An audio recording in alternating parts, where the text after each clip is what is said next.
back with another one. We had to do it with, who we're going to talk about? We are talking about the Brooklyn Nets and the Charlotte Hornets. And then I want to talk a little bit about James Harden trade later on.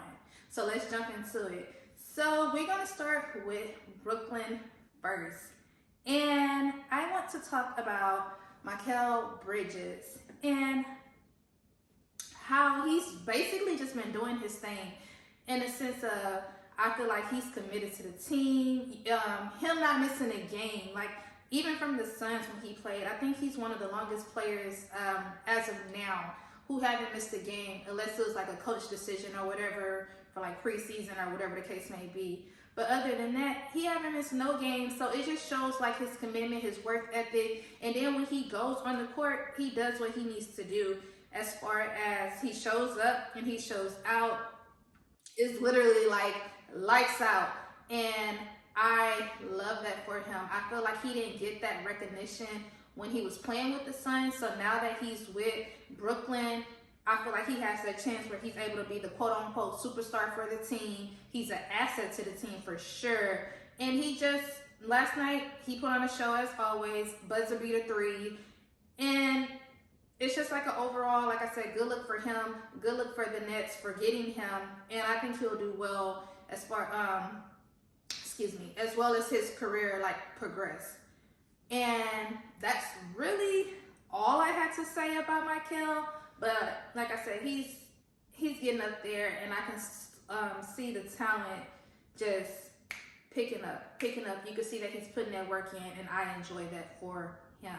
So kudos to you, Mikal Bridges. I love that. And now I want to talk about Cam Thomas. I kind of felt like coming in, he was the underdog. And the reason I say this is because like last season, he was coming off the bench.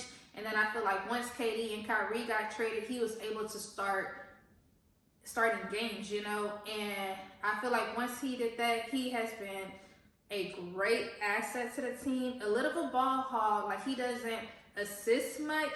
But since this season has started, he has scored over 30 points. It's only been 3 games for them. But he has scored over 30 points in all 3 games, which is amazing to see. Like just him, I kind of feel like reaching his potential, not full potential, but he has reached levels of potential within himself. And I kind of feel like in his mind, it's like, okay, it's my time to shine. I feel like he secured a starting spot, and he shows that. He brings that to the table. If nobody else is scoring over 30, he's one of them. Like, he's going to be that person. Like, you know that he's going to get the ball in his hand and he's going to shoot it. So that's a great thing for him. Like I said, he doesn't pass the ball as much, but at the end of the day, he is an asset to Brooklyn. So I like to see that as well. Just kind of assist more. And I feel like you'll kind of be an overall player, work on your defense, and you're good to go. But I kind of feel like he was doubted in the beginning, but he's been proven. I feel like he's proved himself. And next for the Brooklyn, I should say, we're going to talk about Ben Simmons. Last night,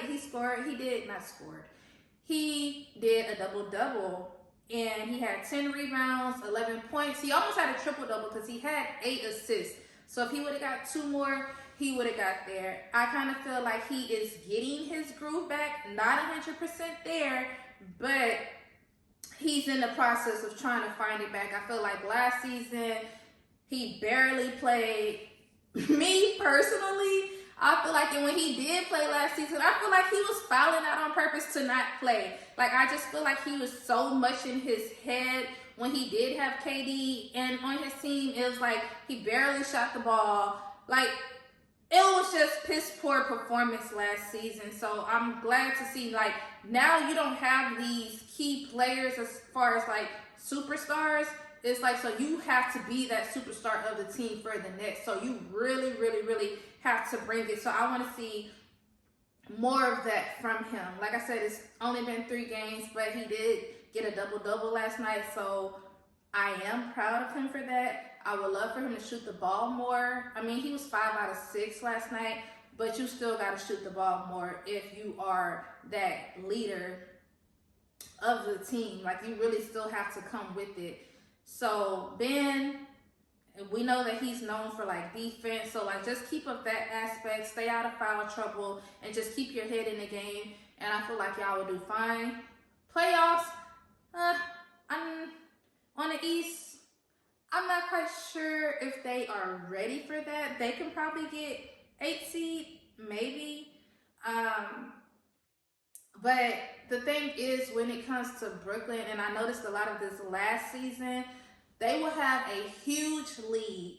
The lead, somehow, the other team will come back, fourth quarter will come, and they're not known for finishing the game. So I feel like last night, they were up like 19 points, and then I think it kind of got cut to like 12, but they still won. So if they can do more of that during the season, it's just like executing and finishing, I think they will be in a good position. So we'll see how much, how more of the season goes when it comes to that. But finishing the game is the key, and they have to do that. Especially, it's like they'll do good all 3 quarters, and then the fourth quarter comes, it's like, what happened? Like, why is the other team coming back? So like I said, if they can finish it out, finish it strong, they'll be good. And now we're going to talk about the Hornets on their side. A couple starters, PJ Washington, Hayward only had 15 points. Wasn't much of an asset last night. They didn't put in, I feel like, that much work. Terry, he had 23, but I feel like he always do what he needs to do when, according to his game. All right, now we're going to talk about Brandon Miller. As a rookie and how he played last night, he came off the bench scoring 22 points. So what I want to talk about is him being mic'd up and the leadership role that he took last night. Like, he was telling other players, like Terry them, make sure you follow through with your shot, telling them to play defense. And as a rookie, I kind of feel like that's hard to do because, you've been in the game, like, ain't nobody finna listen to him. But he took on that role and he took the initiative, and it says a lot about his character. So I really enjoy watching him. Like, okay, you got some potential, and I want to continue to see him grow as a player. So that was really, really good to see. Like I said, him taking on that role and not being afraid to speak up when needed. And the players actually, they were listening to him. So that was really, really great to see. So I'm like, okay, I see you. And now I want to kind of talk about LaMelo Ball, him ending his streaks of the threes and not scoring double digits. So, of course, he went 0 for 6 threes. Obviously, he didn't make any. And he only scored 8 points last night, so he didn't get to the double digits. And he also fouled out last night. But you have your good days, you have your bad days, so hopefully he doesn't beat himself up about it. Next game, he just knows he needs to come with it, come strong, and, be ready. But other than that, when it comes to Melo, like I said, next game, just shake off this game and keep it moving. You win some, you lose some, you can't have them all. And I just don't think the chemistry is there when it comes to the Hornets. Like, y'all can have a pretty decent squad and y'all don't. For whatever reason, y'all don't win games, y'all don't make playoffs. So I kind of feel like once they get that chemistry going or something, figuring out what is the missing piece or link, that they will be okay. But until then, they're going to continue to go down the road that they've been going on for the past couple of years, which isn't a great role. And that's really all I have to say about the game. Obviously, Brooklyn won, so kudos to you guys, and we'll see what the next game is. So now we're going to talk about the juicy tea, and that's James Harden being traded to the Clippers. What do you guys think? Do you think it was a great move, or do you think, like, oh no, like, he finna go and mess up another team?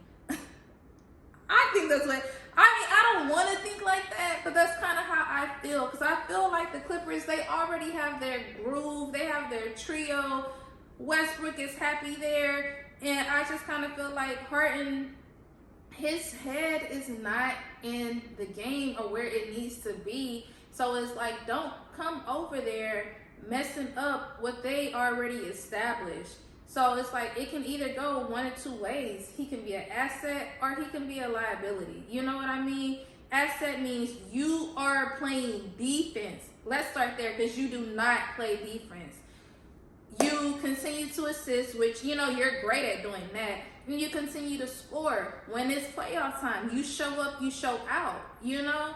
So if he's able to do those things, okay, I can see where you can fit in. But, like, don't mess up the groove of what the Clippers have going on if that's not where you're at. If you're not there mentally ready to come out and perform, when it is playoff time, you know where to be found. And when I say that, I'm not saying not showing up to the game, but playing, not showing up to the game. Scoring only 10 points, not playing defense per usual, and your head not there. Like, we don't need that. We need a healthy James Harden if that's what you're going to do. We need you losing weight. We need you not, if you go out, you go out, but we need your head just in the game. You're performing at a top tier level because you were that type of player, like as far as an all-star player. So let's continue to be that. And